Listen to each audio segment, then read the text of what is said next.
Sadie Adler is one of the most compelling characters in Red Dead Redemption 2, a woman who starts her journey as a grieving widow and transforms into a hardened outlaw and bounty hunter.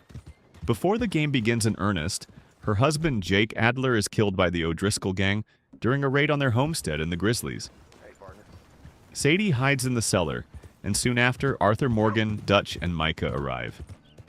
They kill the O'Driscolls and save her, but her ranch goes up in flames. Plunged into loss and fury, Sadie joins the Van der Linde gang, not out of camaraderie at first, but because she has nowhere else to go.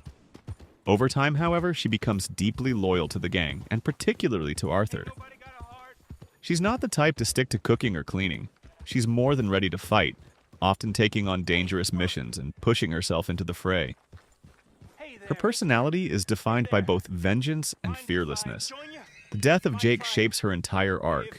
She's consumed by a desire to get justice, or at least revenge, on the O'Driscolls. That said, she's not unthinking.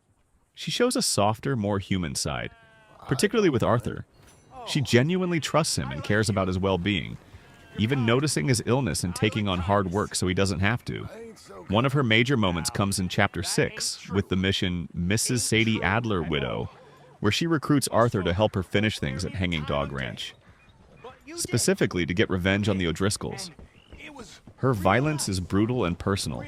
In one key scene, she stabs the man responsible for Jake's death, closing that cycle of vengeance. By the epilogue of the game in 1907, Sadie has evolved. Her reckless thirst for blood has mellowed somewhat, though she's still stern and no-nonsense. She becomes a bounty hunter operating outside the dramatics of the gang.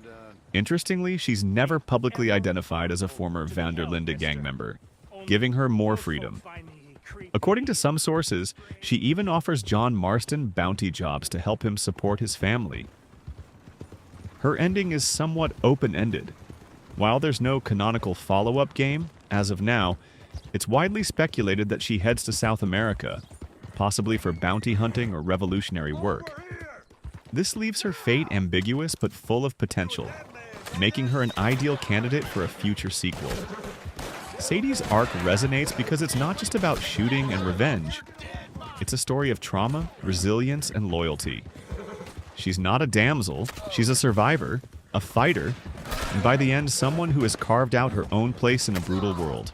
One of the most fascinating things about Sadie Adler is how she defies the typical portrayal of women in video games, especially in a Western setting.